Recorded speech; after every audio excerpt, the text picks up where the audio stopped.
ನಮಸ್ಕಾರ, ಸೋನಿನ ನ್ಯೂಸ್ಗೆ ಸ್ವಾಗತ. ನಾನು ಸೋನಿಕಾ. ಮೊದಲಿಗೆ ಮುಖ್ಯಾಂಶಗಳು.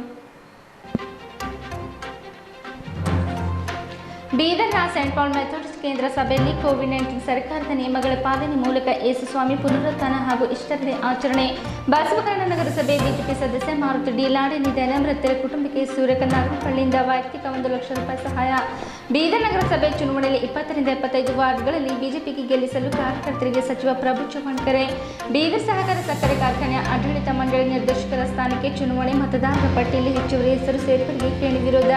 ಮೇ 9ಕ್ಕೆ ಕನ್ನಡ ಸಾಹಿತ್ಯ ಪರಿಷತ್ತು ಬೀದರ್ ಜಿಲ್ಲಾ ಅಧ್ಯಕ್ಷ ಸ್ಥಾನಕ್ಕೆ ಚುನಾವಣೆ. ಡಾಕ್ಟರ್ ರಾಜ್ಕುಮಾರ್ ಹೆಬ್ಬಳೆ ನಾಮಪತ್ರ ಸಲ್ಲಿಕೆ. ಹಿರಿಯ ಸಾಹಿತಿಗಳು ಭಾಗಿ. Baba Saheb doctor B R. ಅಂಬೇಡ್ಕರ್ 130 ಜಯಂತಿ ಅಂಗವಾಗಿ ಮಿತ್ರ ಮಂಡಳಿ ಭೀಮನಗರ ವತಿಯಿಂದ ಸೂಪರ್ 6 ಕ್ರಿಕೆಟ್ ಟೂರ್ನಮೆಂಟ್ ಆಯೋಜನೆ. ಸುದ್ದಿಯ ವಿವರಗಳು. ವಿಶ್ವದಲ್ಲೇ ಅತ್ಯಧಿಕ ಅನುಯಾಯಿಗಳು ಹೊಂದಿರುವ ಯೇಸು ಕ್ರಿಸ್ತ ಮನುಕುಲದ ಉದ್ಧಾರಕ್ಕಾಗಿ ಪ್ರಾಣತ್ಯಾಗ ಮಾಡಿದ ಬಳಿಕ ಸಮಾಧಿಯಿಂದ ಎದ್ದು ಬಂದ ದಿನವೇ ಪವಿತ್ರ ರವಿವಾರ. ಈ ದಿನವನ್ನು ಕ್ರೈಸ್ತ ಬಾಂಧವರು ಈಸ್ಟರ್ ಡೇ ಎಂದು ಆಚರಣೆ ಮಾಡುತ್ತಾರೆ. ಇದರ ಅಂಗವಾಗಿ ಬೀದರ್ ನಗರದ ಮಂಗಲ್ಪೇಟೆಯಲ್ಲಿರುವ ಸೆಂಟ್ ಪಾಲ್ ಮೆಥೋಡಿಸ್ಟ್ ಕೇಂದ್ರ ಸಭೆ ವತಿಯಿಂದ ಮೆಥೋಡಿಸ್ಟ್ ಚರ್ಚ್ನಲ್ಲಿ ಭಜನೆ ಇತ್ಯಾದಿ ಕಾರ್ಯಕ್ರಮಗಳು ನಡೆದವು.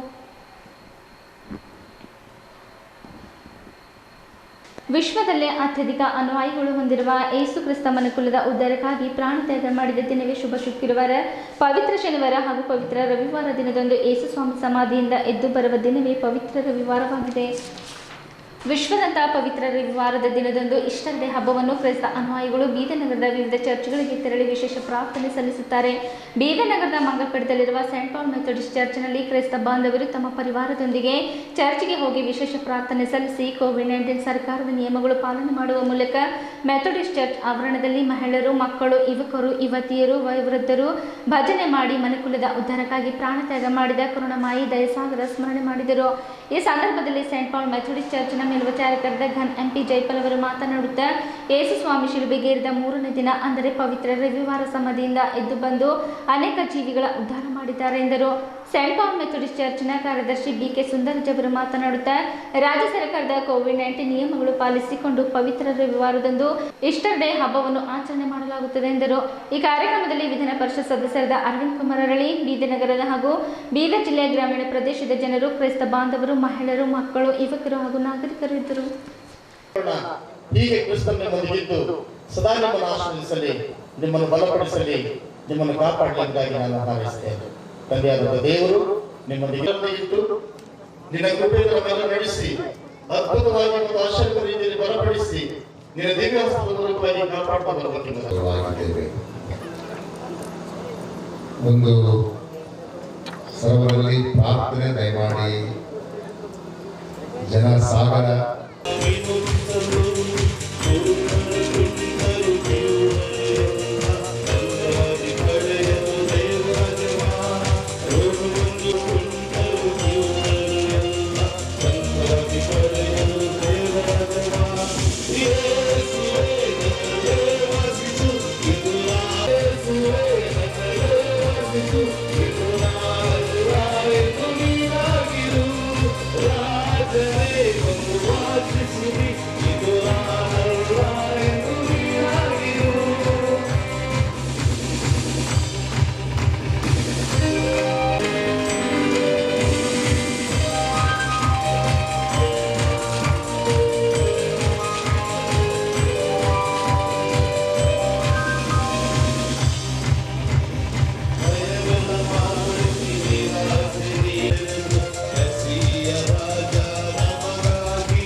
ಇಂದು ನಮ್ಮ ಕ್ರೈಸ್ತ ಧರ್ಮದವರಿಗೆ ಬಹಳ ಸಂತೋಷದ ಒಂದು ಸುದಿನ ಮತ್ತು ಲೋಕದಲ್ಲಿ ಎಲ್ಲ ಜನರಿಗೂ ಇದು ಬಹಳ ಸಂತೋಷದ ಒಂದು ಸುದಿನ. ಯಾಕಂದರೆ ಕರ್ತನಾದ ಯೇಸು ಕ್ರಿಸ್ತನು ಆತನು ಶಿಲುಬೆಯಲ್ಲಿ 7 ಮಾತುಗಳನ್ನಾಡಿ ಸತ್ತು ಹುಣಲ್ಪಟ್ಟು ಆತನು ಇವತ್ತಿನ ದಿವಸದಲ್ಲಿ ಎದ್ದು ಬಂದಂಥ ಒಂದು ಸಮಯ ಇದು. ಅದಕ್ಕಾಗಿ ನಮಗೆ ಬಹಳ ಸಂತೋಷ. ಅಂದರೆ ನಾವು ಅದನ್ನು ಜ್ಞಾಪಕಾರ್ಥ ಮಾಡಿಕೊಳ್ತಾ ಇದ್ದೇವೆ. 2000 ವರ್ಷಗಳ ಹಿಂದೆ ಆತನು ಈ ಸಮಾಧಿಯಲ್ಲಿ ಆತನು ಇರಲಿಲ್ಲ. ಯಾಕಂದರೆ ಕ್ರಿಸ್ತನು ಬಂದಾಗ ಆತನಿಗೆ ಯಾವ ಸ್ಥಳ ಭೂಮಿ ಮೇಲೆ ಇಲ್ಲ ಎಂಬುದಾಗಿ ಆತನು ಹೇಳಿದನು. ಹಾಗೆ ಕ್ರಿಸ್ತನು ಸಮಾಧಿಯಲ್ಲಿ ಇರೋದಕ್ಕೆ ಸಾಧ್ಯವಿಲ್ಲ. ಆತನು ಎದ್ದು ಬಂದಿದ್ದಾನೆ. ಆತನು ಹಾಕಿರ್ತಕ್ಕಂಥ ಕಲ್ಲನ್ನು ಉರುಳಿಸಿ ಎದ್ದು ಬಂದು ಆತನು ಹೊಸ ಜೀವಿತವನ್ನು ಅನೇಕರಿಗೆ ದಯಪಾಲಿಸಿದ್ದಾನೆ. ಇಂಥ ಒಂದು ಒಳ್ಳೆಯ ಸುದಿನವು ಲೋಕದಲ್ಲಿರ್ತಕ್ಕಂಥ ಎಲ್ಲ ಜನರಿಗೆ ಕ್ರಿಸ್ತನು ಈ ದಿವಸದಲ್ಲಿ ನಮಗೆ ಕೊಟ್ಟಿದ್ದಾನೆ. ಮತ್ತು ಮುಖ್ಯವಾಗಿ ಕ್ರೈಸ್ತ ಭಕ್ತಾದಿಗಳು ತಮ್ಮ ಏರಿಯಾಗಳಲ್ಲಿ, ತಮಗಿರ್ತಕ್ಕಂಥ ಊರುಗಳಲ್ಲಿ, ಹಳ್ಳಿಪಳ್ಳಿಗಳಲ್ಲಿ ಈ ದಿವಸದಂದು ನಸುಕಿನ ಜಾವದಲ್ಲಿ ಅವರು ಈ ಒಂದು ಗ್ರೇವ್ಯಾರ್ಡ್ನ ಹತ್ತಿರದಲ್ಲಿ ಹೋಗಿ ಅವರು ಸಮಾಧಿಯ ಬಳಿಯಲ್ಲಿ ಕೂತ್ಕೊಂಡು ಆರಾಧನೆ ಮಾಡ್ತಾರೆ. ಇದರ ಒಂದು ಮುಖ್ಯವಾದಂಥ ಸಂಕೇತವೇನೆಂದರೆ ಯೇಸು ಕ್ರಿಸ್ತನು ಸಮಾಧಿಯಿಂದ ಎದ್ದು ಬಂದಿದ್ದಾನೆ ಅಂತಕ್ಕಂಥ ಒಂದು ಸಾಂಕೇತಿಕವಾದಂಥ ಈ ಒಂದು ಆರಾಧನೆಯು ನಡೆಸಲಾಗ್ತದೆ. ಆದರೆ ಇದು ಬಹಳ ಪ್ರಾಮುಖ್ಯವಾದಂಥ ಆರಾಧನೆ.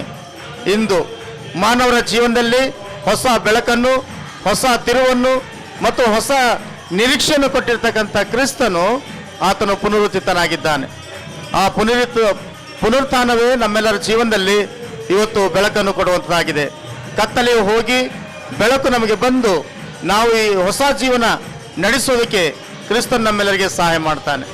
ಆದ್ದರಿಂದ ಸರ್ವ ಜನಾಂಗದವರಲ್ಲಿ ನಾನು ಈ ಮಾತುಗಳನ್ನು ಹೇಳ್ತೇನೆ. ಕರ್ತನಾದ ಯೇಸು ಕ್ರಿಸ್ತನು ತಮ್ಮೆಲ್ಲರಿಗೂ ಆಶೀರ್ವಾದ ಮಾಡಲಿ ಮತ್ತು ತಮ್ಮೆಲ್ಲ ಕಷ್ಟ ಕಾರ್ಪಣ್ಯಗಳು, ದುಃಖ ಚಿಂತೆಗಳು ಎಲ್ಲವನ್ನು ತೆಗೆದುಹಾಕಿ ಪವಿತ್ರಾತ್ಮನ ಶಕ್ತಿಯಿಂದ ನಿಮ್ಮನ್ನು ತುಂಬಿಸಿ ನಡೆಸ್ತಾ ಬರಲಿ ಎಂಬುದಾಗಿ ನಾನು ಹಾರೈಸ್ತಾ ಈ ಒಂದು ಉತ್ಸವವನ್ನು ಅದ್ದೂರಿಯಾಗಿಯೂ ಆಚರಣೆ ಮಾಡುವುದಕ್ಕೋಸ್ಕರ ನಮಗೆ ಅನುಕೂಲ ಮಾಡಿಕೊಟ್ಟಿರತಕ್ಕಂಥ ಬೀದರ್ ಜಿಲ್ಲೆಯ ಜಿಲ್ಲಾಡಳಿತಕ್ಕೂ ನಾವು ಸಭೆಯ ಪರವಾಗಿ ಆಭಾರಿಯಾಗಿದ್ದೇವೆ. ಜೊತೆಯಲ್ಲಿ ಪೊಲೀಸ್ ಇಲಾಖೆಯು ಕೂಡ ನಮಗೆ ಅತ್ಯಂತ ಸರಳ ರೀತಿಯಲ್ಲಿ ಆಚರಿಸುವುದಕ್ಕೋಸ್ಕರ ನಮಗೆ ಸಹಕಾರವನ್ನು ನೀಡಿರುತ್ತಾರೆ. ನಾವು ಪೊಲೀಸ್ ಇಲಾಖೆಯ ಸಮಸ್ತ ಇಲಾಖಾ ಅಧಿಕಾರಿಗಳಿಗೆ ವಂದನೆಗಳನ್ನು ಸಲ್ಲಿಸ್ತೇವೆ. ಜೊತೆಯಲ್ಲಿ ನಗರಸಭೆಯ ಪೌರ ಆಯುಕ್ತರು ಮತ್ತು ಅವರ ಸಿಬ್ಬಂದಿಯವರು ಸಹ ನಮಗೆ ಈ ಒಂದು ಸಮಾರಂಭವನ್ನು ಅಥವಾ ಈ ಉತ್ಸವವನ್ನು ಆಚರಿಸುವುದಕ್ಕೋಸ್ಕರ ಇಲಾಖೆ ವತಿಯಿಂದ ನಮಗೆ ಸಹಕಾರವನ್ನು ನೀಡಿರುತ್ತಾರೆ. ಅವರಿಗೂ ಕೂಡ ನಾವು ಈ ಒಂದು ಸಂದರ್ಭದಲ್ಲಿ ಸಭೆಯ ಪರವಾಗಿ ವಂದನೆಯನ್ನು ಸಲ್ಲಿಸ್ತೇವೆ. ಕಳೆದ ಒಂದು ವಾರದಿಂದ ಕೋವಿಡ್-19 ಕೊರೋನಾ ವೈರಸ್ ಪಾಸಿಟಿವ್ದಿಂದ ಬೀದರ್ ನಗರದ ಕೋವಿಡ್-19 ಆಸ್ಪತ್ರೆಯಲ್ಲಿ ಚಿಕಿತ್ಸೆ ಪಡೆಯುತ್ತಿದ್ದ ಬೀದರ್ ಜಿಲ್ಲೆಯ ಬಸವಕಲ್ಯಾಣ ನಗರಸಭೆ ಬಿಜೆಪಿ ಸದಸ್ಯರು ಮಾದಿಗ ದಂಡೋರ ಮೀಸಲಾತಿ ಹೋರಾಟ ಸಮಿತಿಯ ಬಸವಕಲ್ಯಾಣ ತಾಲೂಕು ಅಧ್ಯಕ್ಷರ ಮಾರುತಿ ಡಿ ಲಾಡೆ ಅವರು ಏಪ್ರಿಲ್ 4ರಂದು ನಿಧನರಾಗಿದ್ದಕ್ಕೆ ಬೀದರ್ನಲ್ಲಿ ಮಾದಿಗ ಸಮಾಜದ ಫರ್ನಾಂಡಿಸ್ ಹಿಪ್ಪಳಗ ಅವರ ನೇತೃತ್ವದಲ್ಲಿ ಭಾವಪೂರ್ಣ ಶ್ರದ್ಧಾಂಜಲಿ ಸಲ್ಲಿಸಲಾಯಿತು. ಈ ಸಂದರ್ಭದಲ್ಲಿ ಮಾದಿಗ ಸಮಾಜದ ಮುಖಂಡರಾದ ಶಿರೋಮಣಿ ಅವರು ಮಾತನಾಡುತ್ತಾ ಬೀದರ್ ಜಿಲ್ಲೆಯ ಬಸವಕಲ್ಯಾಣ ನಗರಸಭೆ ಸದಸ್ಯರಾದ ಬಿಜೆಪಿ ಮುಖಂಡ ಮಾರುತಿ ಡಿ ಲಾಡೆ ಅವರು ಕಳೆದ ಒಂದು ವಾರದಿಂದ ಕೋವಿಡ್-19 ಕೊರೋನಾ ವೈರಸ್ನಿಂದ ಬೀದರ್ ನಗರದ ಸರ್ಕಾರಿ ಆಸ್ಪತ್ರೆಯಲ್ಲಿ ಚಿಕಿತ್ಸೆ ಪಡೆಯುತ್ತಿದ್ದರು. ಚಿಕಿತ್ಸೆ ಫಲಕಾರಿ ಆಗದೆ ಏಪ್ರಿಲ್ 4ರಂದು ಅಸುನೀಗಿದ್ದಾರೆ. ಆಸ್ಪತ್ರೆಯಲ್ಲಿ ಚಿಕಿತ್ಸೆ ಪಡೆಯುತ್ತಿರುವ ಕುರಿತು ಫೇಸ್ಬುಕ್ನಲ್ಲಿ ನೋಡಿದ ಕೂಡಲೇ ಬಿಜೆಪಿ ರಾಜ್ಯ ಕಾರ್ಯಕಾರಿಣಿ ಸದಸ್ಯರಾದ ಸೂರ್ಯಕಾಂತ್ ನಾಗರಪಳ್ಳಿ ಅವರು ಬೆಂಗಳೂರಿನಿಂದ ಬೀದರ್ ಆಸ್ಪತ್ರೆಗೆ ಬಂದು ಮಾರುತಿ ಲಾಡೆ ಅವರ ಚಿಕಿತ್ಸೆ ಕುರಿತು ಆಸ್ಪತ್ರೆ ವೈದ್ಯರೊಂದಿಗೆ ಚರ್ಚಿಸಿ ವೈಯಕ್ತಿಕವಾಗಿ 25,000 ರೂಪಾಯಿ ಸಹಾಯಧನ ನೀಡಿ ಹೋಗಿದ್ದರು. ಮಾರುತಿ ಡಿ ಲಾಡೆ ಅವರು ಮೃತಪಟ್ಟ ಸುದ್ದಿ ತಿಳಿದ ಕೂಡಲೇ ಸೂರ್ಯಕಾಂತ್ ನಾಗರಪಳ್ಳಿ ಅವರು ಧಾವಿಸಿ ಬಂದು ಮೃತರ ಕುಟುಂಬದವರಿಗೆ ಸ್ವಾಂತನ ಹೇಳಿ ವೈಯಕ್ತಿಕವಾಗಿ ಮೃತರ ಪತ್ನಿಗೆ 1 ಲಕ್ಷ ರೂಪಾಯಿ ಸಹಾಯ ನೀಡಿದ್ದಾರೆ ಎಂದರು. ಬಿಜೆಪಿ ರಾಜ್ಯ ಕಾರ್ಯಕಾರಿಣಿ ಸದಸ್ಯರಾದ ಸೂರ್ಯಕಾಂತ್ ನಾಗರಪಳ್ಳಿ ಅವರು ಮಾತನಾಡುತ್ತಾ ಮಾದಿಗ ಸಮಾಜದ ಮುಖಂಡರು ಹಾಗೂ ಬಸವಕಲ್ಯಾಣ ನಗರಸಭೆ ಬಿಜೆಪಿ ಸದಸ್ಯರಾದ ಮಾರುತಿ ಡಿ ಲಾಡೆ ಅವರು ಕೋವಿಡ್-19 ಸೋಂಕಿನಿಂದ ಮೃತಪಟ್ಟಿದ್ದು ಅತ್ಯಂತ ನೋವಿನ ಸಂಗತಿಯಾಗಿದೆ. ಬಡವರ ಬಗ್ಗೆ ಅಪರ ಕಾಳಜಿ ಕಳಕಳಿ ಹೊಂದಿದ್ದ ಮಾರುತಿ ಡಿ ಲಾಡೆ ಸಮಾಜ ಸೇವೆಯಲ್ಲಿಯೂ ಎತ್ತಿದ ಕೈಯಾಗಿದ್ದರು ಎಂದು ಹೇಳಿದರು. ಮಾದಿಗ ದಂಡೋರ ಮೀಸಲಾತಿ ಹೋರಾಟ ಸಮಿತಿಯ ರಾಜ್ಯ ಕಾರ್ಯಾಧ್ಯಕ್ಷರಾದ ಫರ್ನಾಂಡಿಸ್ ಹಿಪ್ಪಳಗ ಅವರು ಮಾತನಾಡುತ್ತಾ ಬಿಜೆಪಿ ನಗರಸಭೆ ಸದಸ್ಯರು ಮಾದಿಗ ದಂಡೋರ ಮೀಸಲಾತಿ ಹೋರಾಟ ಸಮಿತಿಯ ಬಸವಕಲ್ಯಾಣ ತಾಲೂಕು ಘಟಕದ ಅಧ್ಯಕ್ಷರಾದ ಮಾರುತಿ ಡಿ ಲಾಡೆ ಅವರು ಕಳೆದ ಒಂದು ವಾರದಿಂದ ಕೋವಿಡ್-19 ಕೊರೋನಾ ವೈರಸ್ನಿಂದ ಬೀದರ್ ಸರ್ಕಾರಿ ಆಸ್ಪತ್ರೆಯಲ್ಲಿ ಚಿಕಿತ್ಸೆ ಪಡೆಯುತ್ತಿದ್ದರು.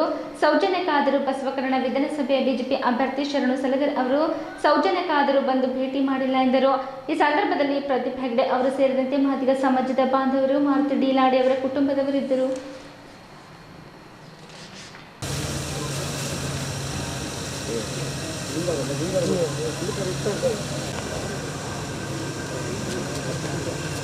ಸೆಲ್ಫಿ ತಗೋತಾನಿಲ್ಲಪ್ಪ.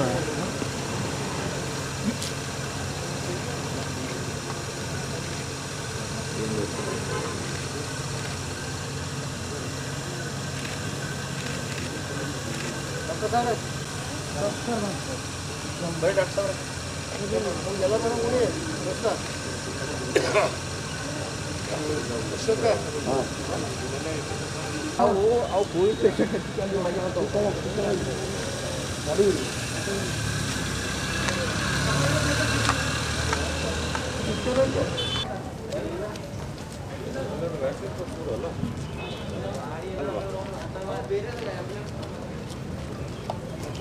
ಭಾರತೀಯ ಜನತಾ ಪಾರ್ಟಿಯ ಒಂದು ನಗರಸಭೆ ಸದಸ್ಯರು ಇದ್ದರೂ ಕೂಡ ಇಲ್ಲಿ ತಗ ನಮ್ಮ ಭಾರತೀಯ ಜನತಾ ಪಾರ್ಟಿಯ ನಗರ ಘಟಕದ ಅಧ್ಯಕ್ಷರಾಗಲಿ, ಗ್ರಾಮೀಣ ಪ್ರದೇಶ ಅಧ್ಯಕ್ಷರಾಗಲಿ, ಜಿಲ್ಲೆಯ ಅಧ್ಯಕ್ಷರಾಗಲಿ ಯಾರೂ ಕೂಡ ಆ ಮಾರುತಿ ಲಾಡೆ ಅವರಿಗೆ ಸಾಂತ್ವನ ಹೇಳಲಿಕ್ಕೆ ಯಾರೂ ಬಂದಿಲ್ಲ.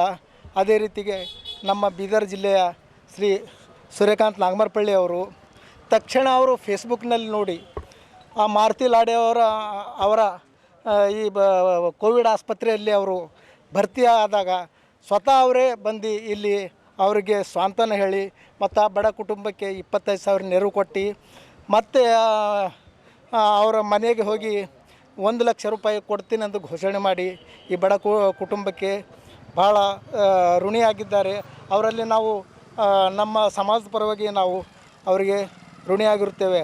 ಅದೇ ರೀತಿಯಾಗಿ ಶರಣು ಸಲ್ಗರ್ ಇವರು ಕೂಡ ನಮ್ಮ ಬಸವಕಲ್ಯಾಣ ತಾಲೂಕಿನಲ್ಲಿ ವಿಧಾನಸಭೆ ಚುನಾವಣೆಗೋಸ್ಕರ ಭಾರತೀಯ ಜನತಾ ಪಾರ್ಟಿಯ ಅಭ್ಯರ್ಥಿಯಾಗಿದ್ದು ಇವರು ಕೂಡ ಇನ್ನೂವರೆಗೆ ಮಾರುತಿ ಲಾಡೆ ಅವರ ಮನೆಗೆ ಹೋಗಿ ಸ್ವಂತನೂ ಕೂಡ ಹೇಳಿಲ್ಲ. ಎಟ್ಲೀಸ್ಟ್ ಫೋನ್ ಮುಖಾಂತರ ಕೂಡ ನಮ್ಮ ಸಮಾಜದ ಅಧ್ಯಕ್ಷರಿಗೆ ಕೂಡ ಅವರು ಕಾಂಟ್ಯಾಕ್ಟ್ ಮಾಡಿಲ್ಲ. ಅದು ನಮಗೆ ಭಾಳ ಬೇಸರ ತಂದಿದೆ. ನಾವು ಈ ಭಾರತೀಯ ಜನತಾ ಪಾರ್ಟಿಗೆ ಮುಂದಿನ ಬರುವ ದಿನಗಳಲ್ಲಿ ನಾವು ಅವರಿಗೆ ಮತ ಹಾಕಬೇಕೋ ಬೇಡವೋ ಅಂತ ಯೋಚನೆ ಮಾಡಬೇಕಾಗ್ತದೆ. ಅದರ ಕಡೆಯಿಂದ ತಾವು ಎಲ್ಲೇ ಇರಲಿ ಇದು ನ್ಯೂಸ್ ನೋಡಿ ಆ ಬಡ ಕುಟುಂಬಕ್ಕೆ ಸಾಂತ್ವನ ಹೇಳಬೇಕೆಂದು ನಮ್ಮ ಸಮಾಜ ಪರವಾಗಿ ಭಾಳ ಕಳಕಳಿಯಿಂದ ಕೇಳ್ಕೊಳ್ತೇವೆ. ಧನ್ಯವಾದ. ಮಾರುತಿ ಲದ್ದೆಯವರು ಇವತ್ತು ಭಾರತೀಯ ಜನತಾ ಪಾರ್ಟಿಯ ಮುನ್ಸಿಪಾಲ್ಟಿ ಸದಸ್ಯರಾಗಿದ್ದರು. ಬಸವ ಕಲ್ಯಾಣ್ ಕ್ಷೇತ್ರದಿಂದ ಭಾಳ ಒಳ್ಳೆ ಮನುಷ್ಯರಾಗಿದ್ದರು.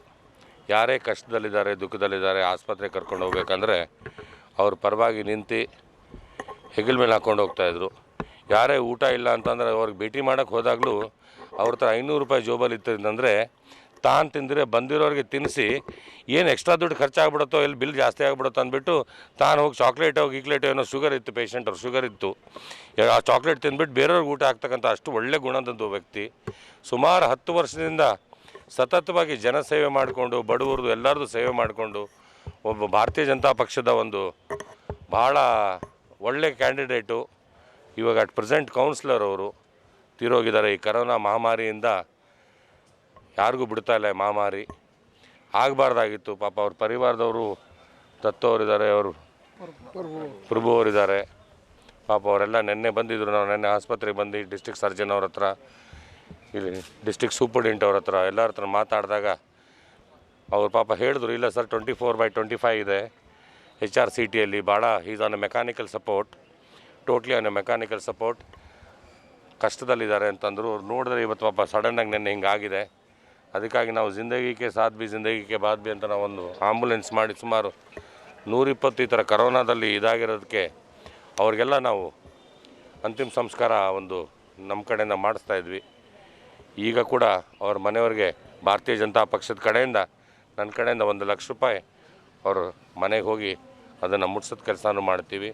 ಜೀವ ಉಳ್ಸೋಕ್ಕಾಗಲಿಲ್ಲ, ಬಟ್ ಮುಂದೆ ನಾನು ಇದ್ದೀನಿ, ಭಾರತೀಯ ಜನತಾ ಪಕ್ಷನೂ ಜೊತೆಗಿದೆ, ಅವ್ರ ಜೊತೆಗೆ ಇರ್ತೀವಿ, ಅವ್ರಿಗೆ ಅನುಕೂಲ ಮಾಡಿಕೊಡ್ತೀವಿ ಅಂತ ಹೇಳ್ತಕ್ಕಂಥ ಮಾತು ಹೇಳಿ, ಬೇರೆ ಏನೇ ಸಮಸ್ಯೆಗಳಿದ್ದರೂ ನಾನು ಅವ್ರ ಜೊತೆ ಸಹಕಾರ ಮಾಡ್ತೀನಿ ಅಂತ ಭಾರತೀಯ ಜನತಾ ಪಕ್ಷದ ರಾಜ್ಯ ಕಾರ್ಯಕಾರಿಣಿ ಸದಸ್ಯರಾಗಿರ್ತಕ್ಕಂಥ ಸೂರ್ಯಕಾಂತ್ ನಾಗಮರಪಳ್ಳಿ ಅಣ್ಣರು ಬಂದು ಆ ಕುಟುಂಬಕ್ಕೆ ಸ್ವಾಂತನ ಹೇಳಿ ಡಾಕ್ಟರ್ಸ್ಗಳಿಗೆ ಸರ್ಜನ್ಗಳೆಲ್ಲ ಕರೆದು ನಮ್ಮ ಭಾರತೀಯ ಜನತಾ ಪಕ್ಷದ ನಗರಸಭೆ ಸದಸ್ಯರಾದ್ರೆ ಮಾದಿಗ ಸಮಾಜ ಬಸವಕರಣ ತಾಲೂಕು ಅಧ್ಯಕ್ಷರಾದ್ರೆ ಅವರಿಗೆಲ್ಲ ಚೆನ್ನಾಗಿ ನೋಡ್ಕೊರು ಅಂತ ಹೇಳಿ ವೈಯಕ್ತಿಕವಾಗಿ ಒಂದು 25,000 ರೂಪಾಯಿ ನಿನ್ನ ಧನ ಸಹಾಯ ಮಾಡಿ ಮಾತಾಡಿ ಹೋದ ಒಂದು 2 ತಾಸಲ್ಲೇ ಅವ್ರು ಈ ಲೋಕ ಬಿಟ್ಟು ನಮ್ಮನ್ನು ಬಿಟ್ಟು ಪ್ರಾಣವನ್ನು ನಿಧನರಾಗಿದ್ದಾರೆ. ಮತ್ತೆ ಇವತ್ತು ಅಣ್ಣರನ್ನ ಹೇಳಿದ ರಾತ್ರಿ ಅಣ್ಣ ನೀವು ಬಂದು ಹೋದ್ಮೇಲೆ ಈ ರೀತಿ ಇದೆ ಅಂದರೆ ಭಾಳ ದುರಂತ ಆಯಿತು. ಆ ದೇವರವ್ರ ಆತ್ಮಕ್ಕೆ ಶಾಂತಿ ಕೊಡಲಿ, ಇಡೀ ಅವ್ರ ಪರಿವಾರಕ್ಕೆ ದುಃಖ ತಡ್ಕೊಂಬಂಥ ಒಂದು ದೇವರವರಿಗೊಂದು ಹಿಮ್ಮತ್ತು ಕೊಡಲಿ ಅಂಥೇಳಿ ನಾನು ಬರ್ತೀನಿ ಅಧ್ಯಕ್ಷರೇ, ಬೆಳಗ್ಗೆ ಬಂದು ಅಲ್ಲೇ ಶ್ರದ್ಧಾಂಜಲಿ ಸಲ್ಲಿಸೋಣ ಅಂಥೇಳಿ ಹೇಳಿದಾಗ ಆಯ್ತಣ ಅಂಥೇಳಿ ಇವತ್ತು ಸೂರ್ಯಕಾಂತ್ ನಾಗಮರಪಳ್ಳಿ ಅಣ್ಣರು ಇಲ್ಲಿ ಬಂದು ಒಂದು ಗೌರವಾನ್ವಿತ ನಗರಸಭೆ ಸದಸ್ಯ ಬಸವ ಕಲ್ಯಾಣ ಭಾರತೀಯ ಜನತಾ ಪಕ್ಷದು ಒಂದು ಬಡ ಕುಟುಂಬದಲ್ಲಿ ಹುಟ್ಟಿ ಹಗಲು ರಾತ್ರಿ ಸಮಾಜ ಸಲುವಾಗಿ ಸೇವೆ ಮಾಡಿ ಯಾವುದೇ ಒಂದು ಸಣ್ಣ ಪುಟ್ಟ ಕಾರ್ಯಕ್ರಮ ಇರಲಿ, ಆಸ್ಪತ್ರೆ ಇರಲಿ, ಠಾಣೆ ಇರಲಿ, ಯಾವುದಿದ್ರೂ ತಾನು ಹೆಗಲ ಮೇಲೆ ಯಾರಿಗಾರ ಏನಾರ ಆರಾಮಿಲ್ಲ ಹಾಕೊಂಡು ಹೋಗಿ ಆಸ್ಪತ್ರೆ ತೋರಿಸಿನಂಥ ಒಂದು ಬಡ ವ್ಯಕ್ತಿ ಸುಮಾರು 10 ವರ್ಷ ಸೇವೆ ಮಾಡಿ ನಗರಸಭೆ ಸದಸ್ಯನಾಗಿ ಒಂದು 5 ವರ್ಷನೂ ಅವಧಿ ಪೂರ ಮಾಡಲಿಲ್ಲ. ಏನದು ದುರಂತನೋ ಏನೋ ಗೊತ್ತಿಲ್ಲ, ಅವರಿಗೆ ಈ ಒಂದು ಪಾಸಿಟಿವ್ ಬಂತು. ಆದ್ರೆ ಇವತ್ತು ನನಗೊಂದು ಭಾಳ ದುಃಖದ ಸಂಗತಿಯನ್ನು ಹೇಳ್ತೀನಿ ನಾನು. ಏನಂದ್ರೆ ಭಾರತೀಯ ಜನತಾ ಪಕ್ಷದ ಒಂದು ಗೌರವಾನ್ವಿತ ಸದಸ್ಯರು, ಮಾದಿಗ ಸಮಾಜದ ಒಂದು ತಾಲೂಕಾಧ್ಯಕ್ಷರು, ಸುಮಾರು ಆ ತಾಲೂಕಾದಾಗ ಒಂದು 10-15 ಸಾವಿರ ಜನ ಮಾದಿಗ ಸಮಾಜರಿದ್ದಾರೆ. ಆದರೆ ಇಲ್ಲಿಯವರೆಗೂ ಕೂಡ ಭಾರತೀಯ ಜನತಾ ಪಕ್ಷ ಜಿಲ್ಲಾಧ್ಯಕ್ಷರಾಗಲಿ, ಯಾರು ಪದಾಧಿಕಾರಿಗಳಾಗಲಿ, ಅಲ್ಲಿರ್ತಕ್ಕಂಥ ಈಗ ಚುನಾವಣೆ ನಡೀತದೆ, ಉಪಚುನಾವಣೆ, ಸಲಗಾರ ಅವ್ರದ್ದೇ ಪಕ್ಷದ ಕ್ಯಾಂಡಿಡೇಟ್ ಅದಾರ, ಅವರು ಕೂಡ ಸೌಜನ್ಯಕ್ಕಾದರೂ ಬಂದು ಮಾತಾಡಿಸಿಲ್ಲ ಅಥವಾ ಬಂದು ಯಾರಿಗಾರ ಅವ್ರ ಪರಿವಾರದವ್ರಿಗೆ ಏನಾದರೂ ಸ್ವಂತನೇ ಹೇಳಿಲ್ಲ. ಅದರೊಂದು ಸೂರ್ಯಕಾಂತ್ ನಾಗಮರಪಳ್ಳಿ ಅಣ್ಣರು ಇಂಥ ಒಂದು ಬಡ ಕುಟುಂಬದ ಹುಟ್ಟಿ ಮಾರುತಿಲ್ಲ ಆಡೆಯವರಿಂತ ಸತ್ತು ಹೋಗಿದ್ದಾರೆ ಪಾಪ, ಬಡವರು ಅದರಂತ ಗುರುತಿಸಿ ಫೇಸ್ಬುಕ್ಕಲ್ಲಿ ನೋಡಿದ ತಕ್ಷಣ ಅವರೇ ಬಂದು ನಿನ್ನ ಸ್ವಂತನ ಹೇಳಿ ನಿಮ್ಮ ಜೊತೆ ಇದ್ದೀನಿ, ನಿಮ್ಮ ಸಮಾಜ ಜೊತೆ ಇದ್ದೀನಿ, ನಿಮ್ಮ ನಾನು ಕೈ ಬಿಡೋದಿಲ್ಲ, ಏನಾದರೂ ನಾನು ನಿಮಗೆ ಇದ್ದೀನಿ ಅಂತ ಹೇಳಿ ನಿನ್ನ ಬಂದು ಉದಾರ ಮನುಷ್ಯನಿಂದ 25,000 ರೂಪಾಯಿ ಅವ್ರಿಗೆ ಸಹಾಯ ಮಾಡಿದ್ರೆ. ಇವತ್ತು ಹೇಳಿದ್ರೆ ನಾನು ಅವ್ರ ಮನೆಗೆ ಹೋಗಿ ಅವ್ರ ಧರ್ಮಪತ್ನಿಯವರಿಗೆ 1 ಲಕ್ಷ ರೂಪಾಯಿ ನಾನು ಅವ್ರ ಕುಟುಂಬ ಬಡಪಟ್ಟುವಾಗ ನಾನು ಸಹಾಯ ಮಾಡ್ತೀನಿ ಅಂತ ಹೇಳಿದ್ರೆ, ಅದಕ್ಕೆ ಇಡೀ ನಮ್ಮ ಮಾದಿಗ ಸಮಾಜ ಸೂರ್ಯಕಾಂತ್ ನಾಗಮರಪಳ್ಳಿ ಅಣ್ಣವ್ರಿಗೆ ನಾವು ಚಿರೋಣಿಯಾಗಿರ್ತೀವಿ ಅಂಥೇಳಿ ಈ ಮಾಧ್ಯಮದ ಮುಖಾಂತರ ಹೇಳ್ತೀನಿ. ಭಾಳ ದುಃಖ. ಏಪ್ರಿಲ್ 4ರಂದು ಬೀದರ್ ನಗರದ ಹವಲಾಯಿ ಕಾಂಪ್ಲೆಕ್ಸ್ನಲ್ಲಿ ಭಾರತೀಯ ಜನತಾ ಪಾರ್ಟಿಯ ಬೀದರ್ ನಗರ ಘಟಕದ ನೂತನ ಕಾರ್ಯಾಲಯವನ್ನು ಪಶುಸಂಗೋಪನೆ ಹಾಗೂ ಬೀದರ್ ಜಿಲ್ಲಾ ಉಸ್ತುವಾರಿ ಸಚಿವರಾದ ಪ್ರಭು ಚವ್ಹಾಣ್ ಅವರು ಉದ್ಘಾಟಿಸಿ ಮಾತನಾಡುತ್ತಾ, ಏಪ್ರಿಲ್ 27ರಂದು ನಡೆಯಲಿರುವ ಬೀದರ್ ನಗರಸಭೆ ಚುನಾವಣೆಯಲ್ಲಿ ಭಾರತೀಯ ಜನತಾ ಪಾರ್ಟಿಯನ್ನು 20ರಿಂದ 25 ವಾರ್ಡ್ಗಳಲ್ಲಿ ಗೆಲ್ಲಿಸಬೇಕೆಂದು ಬೂತ್ ಮಟ್ಟದ ಕಾರ್ಯಕರ್ತರಿಗೆ ಕರೆ ನೀಡಿದರು. ಈ ವೇಳೆ ಮಾತನಾಡಿದ ಪಶುಸಂಗೋಪನೆ ಹಾಗೂ ಬೀದರ್ ಜಿಲ್ಲಾ ಉಸ್ತುವಾರಿ ಸಚಿವರಾದ ಪ್ರಭು ಚವ್ಹಾಣ್ ಅವರು, ಎಲ್ಲ ಹಿರಿಯರ ಪರಿಶ್ರಮದಿಂದ ಬಿಜೆಪಿಯು ಇಂದು ದೇಶದಲ್ಲಿ ಸಾಕಷ್ಟು ಬೆಳೆದಿದೆ. ಕೇಂದ್ರ ಮತ್ತು ರಾಜ್ಯದಲ್ಲಿ ಬಿಜೆಪಿ ನೇತೃತ್ವದ ಸರ್ಕಾರವು ಅಧಿಕಾರದಲ್ಲಿದ್ದು ಉತ್ತಮ ಯೋಜನೆಗಳನ್ನು ಜಾರಿಗೆ ತರುವ ಮೂಲಕ ಜನಸ್ನೇಹಿಯಾಗಿ ಕೆಲಸ ಮಾಡುತ್ತಿದೆ ಎಂದರು. ಏಪ್ರಿಲ್ 27ರಂದು ನಡೆಯಲಿರುವ ಬೀದರ್ ನಗರಸಭೆ ಚುನಾವಣೆಯಲ್ಲಿ ಬಿಜೆಪಿ ಅಭ್ಯರ್ಥಿಗಳು ಹೆಚ್ಚಿನ ಸಂಖ್ಯೆಯಲ್ಲಿ ಆಯ್ಕೆಯಾಗುವ ನಿಟ್ಟಿನಲ್ಲಿ ಕಾರ್ಯಕರ್ತರೆಲ್ಲರೂ ಒಗ್ಗೂಡಿ ಕೆಲಸ ಮಾಡಬೇಕು. ಕೇಂದ್ರ ಮತ್ತು ರಾಜ್ಯ ಸರ್ಕಾರಗಳ ಜನಪರ ಯೋಜನೆಗಳ ಬಗ್ಗೆ ಸಾರ್ವಜನಿಕರಿಗೆ ಮನವರಿಕೆ ಮಾಡಿಸಿಕೊಡಬೇಕು ಎಂದು ಹೇಳಿದರು. ನಾನು ಎಂದಿಗೂ ಪಕ್ಷದ ಕಾರ್ಯಕರ್ತರ ಜೊತೆಗಿರುತ್ತೇನೆ. ಚುನಾವಣೆಯಲ್ಲಿ ಎಲ್ಲರೂ ಉತ್ಸಾಹದಿಂದ ಕೆಲಸ ಮಾಡೋಣ. ಕಾರ್ಯಕರ್ತರಿಗೆ ಪಕ್ಷವೇ ಮೊದಲು, ಹಾಗಾಗಿ ಪ್ರತಿಯೊಬ್ಬರು ಪಕ್ಷದ ನಿರ್ಣಯಕ್ಕೆ ಬದ್ಧರಾಗಬೇಕು. ಪಕ್ಷದ ಬೆಳವಣಿಗೆಗೆ ನೆರವಾಗಬೇಕು. ಜನಸೇವಕರಾಗಿ ದುಡಿಯಬೇಕು ಹೊರತು ನಾಯಕರಾಗಿ ಅಲ್ಲ ಎಂದು ತಿಳಿಸಿದರು. ಮುಖಂಡರಾದ ಸೂರ್ಯಕಾಂತ್ ನಾಗಮರಪಳ್ಳಿ ಮಾತನಾಡಿ, ಬೀದರ್ ಜಿಲ್ಲೆಯಲ್ಲಿ ಬಿಜೆಪಿ ಪಕ್ಷವು ಹಿಂದಿಗಿಂತಲೂ ಪರಿಣಾಮಕಾರಿಯಾಗಿ ಬೆಳೆದಿದೆ. ಪಕ್ಷದ ಕಾರ್ಯಕರ್ತರಲ್ಲಿ ಉತ್ಸಾಹ ಇಮ್ಮಡಿಗೊಂಡಿದೆ. ಬೀದರ್ ನಗರಸಭೆ ಸೇರಿದಂತೆ ಮುಂದೆ ಬರುವ ಎಲ್ಲ ಚುನಾವಣೆಗಳಲ್ಲಿ ಬಿಜೆಪಿಯು ಅಭೂತಪೂರ್ವ ಜಯ ಸಾಧಿಸಲಿ ಎಂದು ಹೇಳಿದರು. ಬೀದರ್ ನಗರ ಅಭಿವೃದ್ಧಿ ಪ್ರಾಧಿಕಾರದ ಅಧ್ಯಕ್ಷರಾದ ಬಾಬು ಅವರು ಮಾತನಾಡಿ, ಬೀದರ್ ನಗರದಲ್ಲಿ ನಡೆಯಲಿರುವ ನಗರಸಭೆ ಚುನಾವಣೆಯಲ್ಲಿ ಕಾರ್ಯಕರ್ತರೆಲ್ಲ ಒಗ್ಗಟ್ಟು ಪ್ರದರ್ಶಿಸಬೇಕು. ಆಕಾಂಕ್ಷಿಗಳು ಸಾಕಷ್ಟು ಜನರಿದ್ದಾರೆ. ಪಕ್ಷ ಯಾರಿಗೂ ನಿರುತ್ಸಾಹ ಮಾಡಿಲ್ಲ. ಮುಂದೆ ಎಲ್ಲರಿಗೂ ಅವಕಾಶಗಳು ಸಿಗುತ್ತವೆ. ಹಾಗಾಗಿ ಎಲ್ಲರೂ ಹುಮ್ಮಸ್ಸಿನಿಂದ ಚುನಾವಣೆಯಲ್ಲಿ ಪಾಲ್ಗೊಳ್ಳಬೇಕೆಂದು ತಿಳಿಸಿದರು. ಬಿಜೆಪಿ ನಗರ ಅಧ್ಯಕ್ಷರಾದ ಹನುಮಂತಪುಳ್ಳಿ ಅವರು ಕಾರ್ಯಕ್ರಮದ ಅಧ್ಯಕ್ಷತೆ ವಹಿಸಿದ್ದರು. ಈ ಸಂದರ್ಭದಲ್ಲಿ ಬಿಜೆಪಿ ಜಿಲ್ಲಾ ಅಧ್ಯಕ್ಷರಾದ ಶಿವಾನಂದ ಮಠಾಳ್ಕರ್, ಲೋಕಸಭಾ ಸದಸ್ಯರಾದ ಭಗವಂತ ಕುಬಾ, ಕೆಎಸ್ಎಸ್ಐಡಿಸಿ ಅಧ್ಯಕ್ಷರಾದ ಡಾಕ್ಟರ್ ಶೈಲೇಂದ್ರ ಬೆಲ್ದಳೆ, ಜಿಲ್ಲಾ ಪಂಚಾಯತ್ ಸದಸ್ಯರಾದ ಶಕುಂತಲಾ ಬೆಲ್ದಳೆ, ಬಿಜೆಪಿ ವಿಭಾಗ ಸಹ ಪ್ರಭಾರಿ ಈಶ್ವರ್ ಸಿಂಗ್ ಠಾಕೂರ್, ಜಿಲ್ಲಾ ಪ್ರಧಾನ ಕಾರ್ಯದರ್ಶಿ ಅರಹನ್ ಸಾವಳೆ, ಅಶೋಕ್ ಹೊಕ್ರಣೆ, ನಗರ ಪ್ರಧಾನ ಕಾರ್ಯದರ್ಶಿ ಸುನಿಲ್ ಗೌಳಿ, ಅನಿಲ್ ಕುಮಾರ್ ರಾಜಗಿರ, ಮುಖಂಡರಾದ ಪ್ರಕಾಶ್ ಹೊಣ್ಣೆ, ಕುಶಲ್ ಪಾಟೀಲ್ ಗಾದ್ಗಿ, ರಾಜ್ಕುಮಾರ್ ಚಿದ್ರಿ, ಚಂದು ಪಾಟೀಲ್ ಗಾದ್ಗಿ, ಸೂರ್ಯಕಾಂತ್ ಶೆಟ್ಕರ್, ರೇವಣ್ ಸಿದ್ದಪ್ಪ ಜಾಲದ, ಮಹೇಶ್ ಪಾಲಂ, ಶಿವರಾಜ್ ಕುದುರೆ, ಪಕ್ಷದ ಮುಖಂಡರು, ಪದಾಧಿಕಾರಿಗಳು ಹಾಗೂ ಕಾರ್ಯಕರ್ತರು ಉಪಸ್ಥಿತರಿದ್ದರು. बूथ पे खड़ा होना चाहिए. कांग्रेस का कुछ भी नहीं रहा है. कांग्रेस का घर भी फूट गया. इसलिए हम लोग पूरे ताकत से, मेहनत से, लगन से बूथ तक जाके हाथ में वोट लेके हम खड़ा हो जाएंगे तो 100% हमारे बलबूते पे बीजेपी के केवल मुझे तो पता है कम से कम हमारे 20 से ऊपर 20 से 25 तक हमारे नगर से चुन के आने वाले 20 से 25 तक 20 के ऊपर आना चाहिए। 17 चाहिए जितना करने को 18 चाहिए तो 20 के ऊपर हम लोग आना चाहिए। 35 बोलने को नहीं आता, 25 ही बोलना पड़ेगा। इसीलिए मेरे कार्यकर्ताओं से विनती है, कार्यकर्ताओं से अनुरोध है, एक तो यूथ का घोषणा हुआ है, आप आज से हाथ में इस आपने मुझे तलवार दिया है, मेरा बालम का है, आप लोग मुझे तलवार दिया है, इस तलवार का हम वोट के कन्वर्ट करना है। हमें वोट से कांग्रेस को ठोकना है, वोट से, तलवार से नहीं, तलवार से वो तो युद्ध में देखेंगे, तलवार से नहीं, वोट से ठोकना है। और मुझे पूरे हमारे पूरा राम भक्त है, हनुमान भक्त है, पूरा चेहरा पे मुस्कुराहट है। मुझे विश्वास है इस टाइम में आपने मुझे सेवक बनाया है। सभी के नेतृत्व में बीदर नगर का नगर पालिका हम लोग जीतने जा रहे हैं। सभी महिला मंडल यहाँ आई है। ಬೀದರ್ ಜಿಲ್ಲೆ ಹುಮ್ನಾಬಾದ್ ತಾಲೂಕಿನ ಹಳ್ಕೆಡ್ಬಿ ಬೀದರ್ ಸಹಕಾರ ಸಕ್ಕರೆ ಕಾರ್ಖಾನೆಯ ಆಡಳಿತ ಮಂಡಳಿ ನಿರ್ದೇಶಕರ ಸ್ಥಾನಕ್ಕೆ ನಡೆಯಲಿರುವ ಚುನಾವಣೆಯಲ್ಲಿ ಏಪ್ರಿಲ್ 4ರಂದು ಮತದಾರ ಅಂತಿಮ ಪಟ್ಟಿ ಪ್ರಕಟಿಸಲಾಗಿತ್ತು. ಆದರೂ ಎದುರಾಳಿಗಳು ಮತದಾರರ ಪಟ್ಟಿಯಲ್ಲಿ ಹೆಚ್ಚುವರಿ ಹೆಸರು ಸೇರ್ಪಡೆ ಮಾಡಿದ್ದಕ್ಕೆ ಬಿಎಸ್ಎಸ್ಕೆ ಮಾಜಿ ಅಧ್ಯಕ್ಷರು ಹಾಗೂ ಬಿಎಸ್ಎಸ್ಕೆ ಚುನಾವಣೆಯಲ್ಲಿ ಸ್ಪರ್ಧಿಸಿರುವ ಅಭ್ಯರ್ಥಿ ಸಂಜಯ್ ಖೇಣಿಯವರು ವಿರೋಧ ವ್ಯಕ್ತಪಡಿಸಿದ್ದಾರೆ.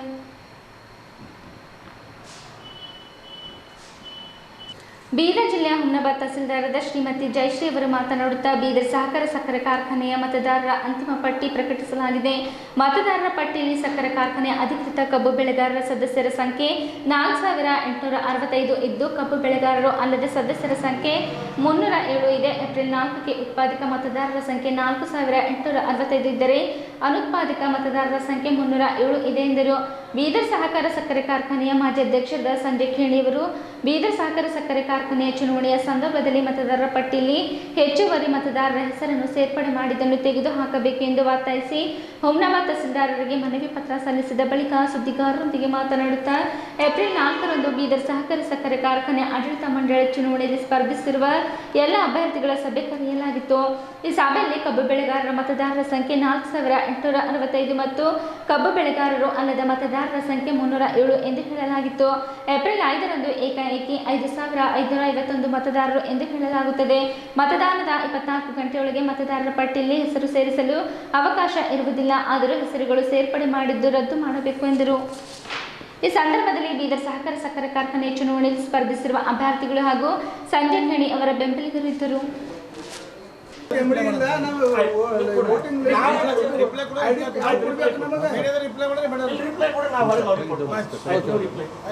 BSSK ಎಲೆಕ್ಷನ್ ರಿಟರ್ನಿಂಗ್ ಆಫೀಸರ್ ಕೊಟ್ಟಿದ್ದಾರೆ.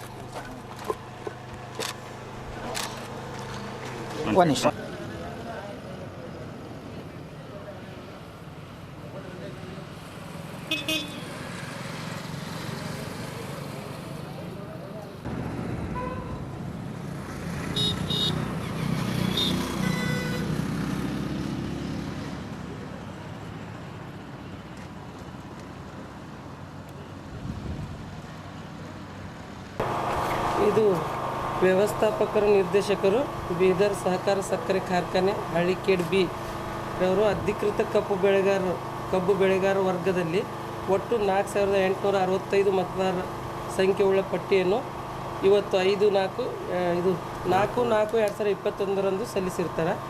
ಮತ್ತು ಕಬ್ಬು ಬೆಳೆಗಾರರಲ್ಲದ ಒಟ್ಟು ಮತದಾರರು 307 ಸಂಖ್ಯೆ ಉಳ್ಳ ಪಟ್ಟಿಯನ್ನು ಸಲ್ಲಿಸಿರುತ್ತಾರೆ. ಇಲ್ಲಿವರೆಗೆ ಮತ್ತು ನಮಗೆ ಇವತ್ತಿನ ಡೇಟ್ದಲ್ಲಿ ಯಾವುದೂ ನಮಗೆ ಸ್ವೀಕೃತವಾಗಿರೋದಿಲ್ಲ.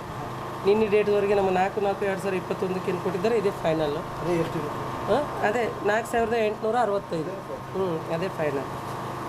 BSSK ಎಲೆಕ್ಷನ್ ಗೊಂದಲ ಬಗ್ಗೆ ನಾನು ತಮಗಿದು ಕೊಡ್ತಾ ಇದ್ದೀನಿ.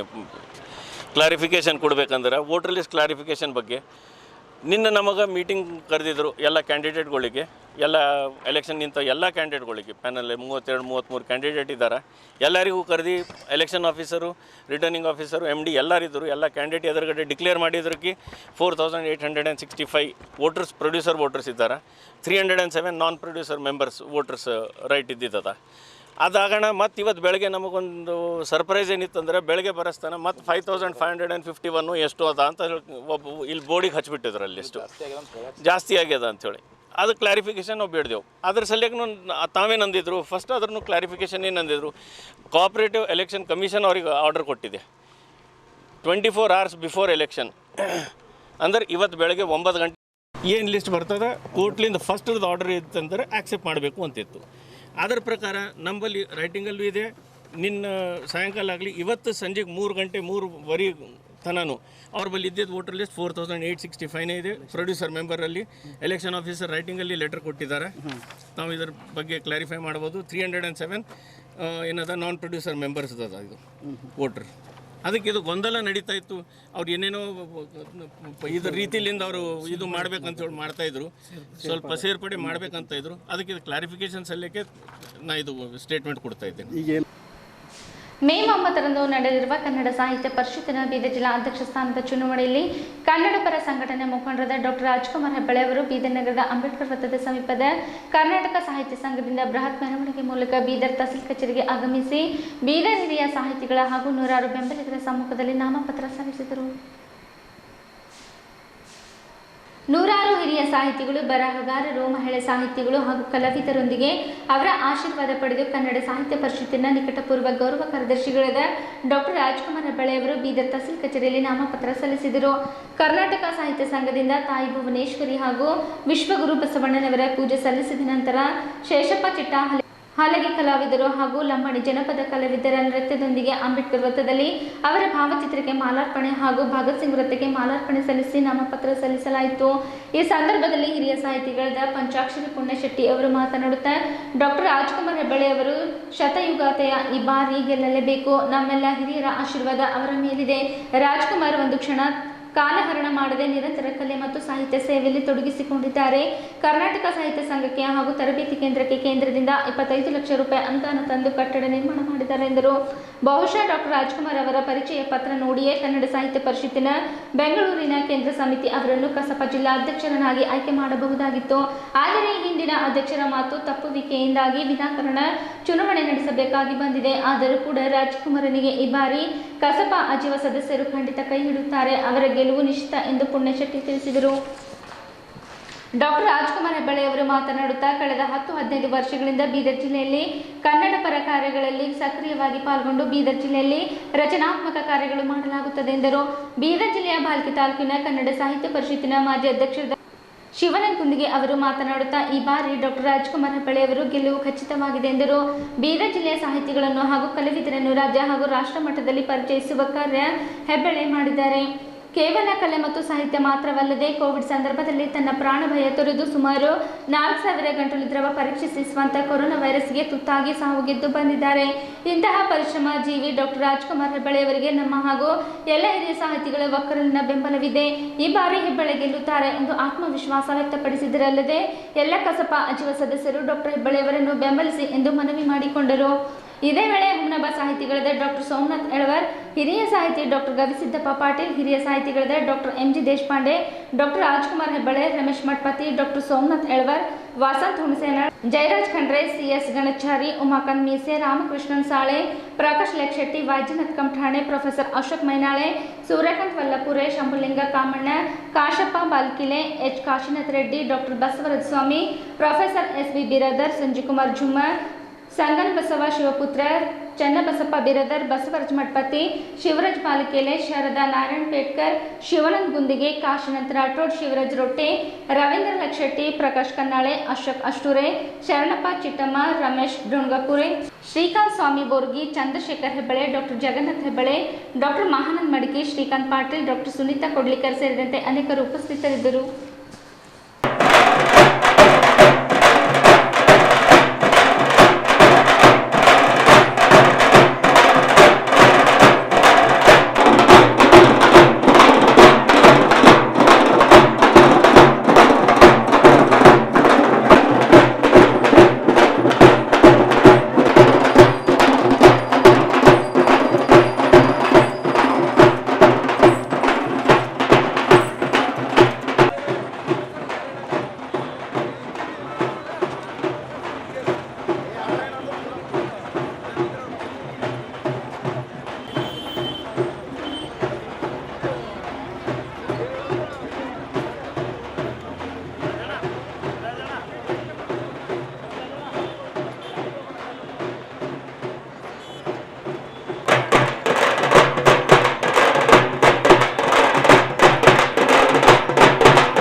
ಮನೆತನ್ನೇ ಪರೋಪಕಾರ ಮನೆತನದ.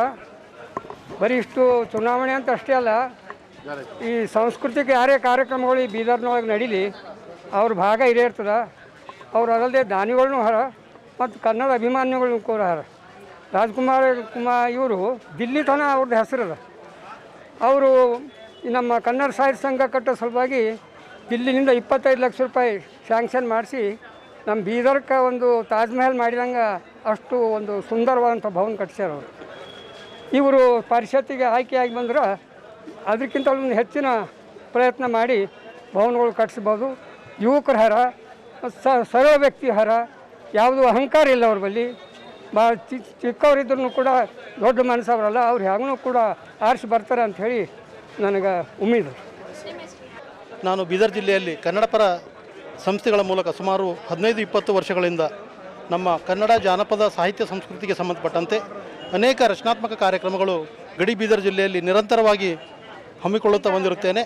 ಪ್ರಯುಕ್ತ ಈಗ 2021ರ ಒಂದು ಕನ್ನಡ ಸಾಹಿತ್ಯ ಪರಿಷತ್ತಿನ ಜಿಲ್ಲಾಧ್ಯಕ್ಷ ಸೇವಾಕಾಂಕ್ಷಿಯಾಗಿ ನಮ್ಮ ಬೀದರ್ ಜಿಲ್ಲೆಯ ಎಲ್ಲ ಕನ್ನಡ ಹಿರಿಯ ಸಾಹಿತಿಗಳ ಸಮ್ಮುಖದ ಒಂದು ಸಹಕಾರದೊಂದಿಗೆ ಈಗಾಗಲೇ ಬೀದರ್ ತಹಸೀಲ್ ಕಚೇರಿಯಲ್ಲಿ ನಾಮನಿರ್ದೇಶನ ಸಲ್ಲಿಸಿರುತ್ತೇನೆ.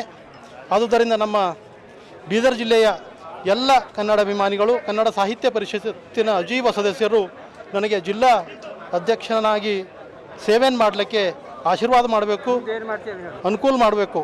ಜೊತೆಗೆ ಮುಂಬರುವ ದಿನಗಳಲ್ಲಿ ನಾನು ಕನ್ನಡ ಸಾಹಿತ್ಯ ಪರಿಷತ್ತಿನ ಮೂಲಕ ಅನೇಕ ರಚನಾತ್ಮಕ ಕಾರ್ಯಕ್ರಮಗಳನ್ನು ರಾಜ್ಯ ಮಟ್ಟ ಹಾಗೂ ರಾಷ್ಟ್ರ ಮಟ್ಟದವರೆಗೆ ಕೊಂಡೊಯ್ಯುವಂಥ ಒಂದು ಪ್ರಾಮಾಣಿಕ ಒಂದು ಪ್ರಯತ್ನದೊಂದಿಗೆ ಕನ್ನಡ ಸಾಹಿತ್ಯ ಪರಿಷತ್ತನ್ನು ಹೆಸರು ಅಂತಾರಾಷ್ಟ್ರೀಯ ಮಟ್ಟದಲ್ಲಿ ಕೊಂಡೊಯ್ಯುವ ಒಂದು ಪ್ರಯತ್ನ ಮಾಡುತ್ತೇನೆ ಅಂತ ಹೇಳಿ ನಮ್ಮ ಕನ್ನಡ ಸಾಹಿತ್ಯ ಪರಿಷತ್ತಿನ ಎಲ್ಲ ಅಜೀವ ಸದಸ್ಯರಲ್ಲಿ ನಾನು ಮನವಿಯನ್ನು ಮಾಡ್ತೇನೆ. ಆದುದರಿಂದ ತಾವು ಬರುವ ಮೇ 9ನೇ ತಾರೀಕು ನನಗೆ ಅತಿ ಹೆಚ್ಚಿನ ಮತಗಳನ್ನು ನೀಡಿ ಕನ್ನಡ ಸೇವೆಯನ್ನು ಮಾಡಲಿಕ್ಕೆ ತಾವೆಲ್ಲ ಆಶೀರ್ವಾದ ಮಾಡಬೇಕಂತ ಹೇಳಿ ನಾನು ಸಮಸ್ತ ಕನ್ನಡಿಗರಲ್ಲಿ ಮನವಿಯನ್ನು ಡಾಕ್ಟರ್ ರಾಜ್ಕುಮಾರ್ ಹೆಬ್ಬಾಳೆ ಅವರ ಗೆಲುವು ಖಚಿತ.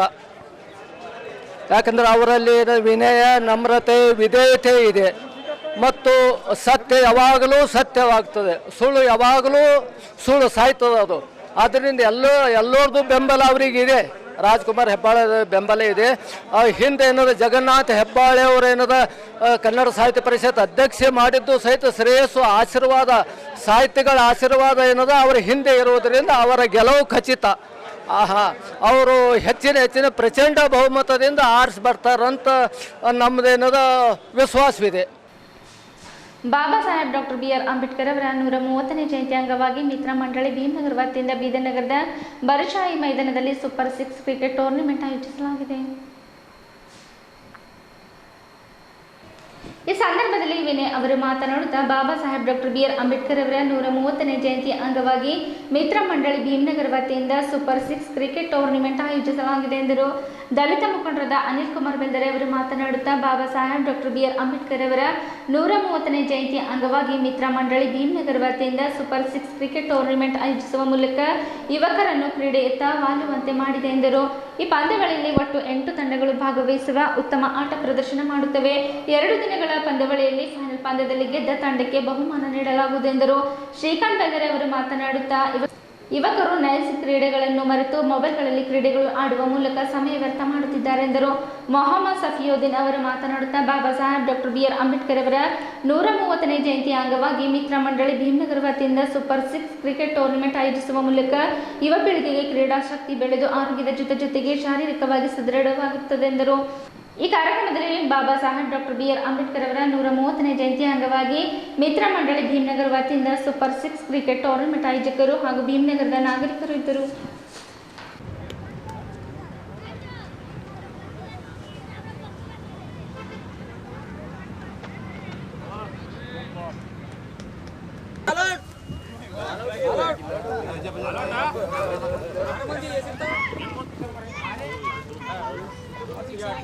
ಕ್ರಿಕೆಟ್ ಮ್ಯಾಚ್ ಒಳಗೆ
ಯಾರು ಗೆದ್ರು?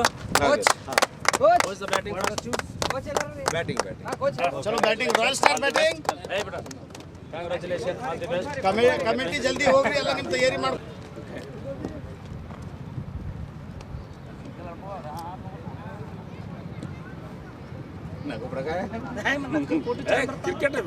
ಜೈ ಭೀಮ್.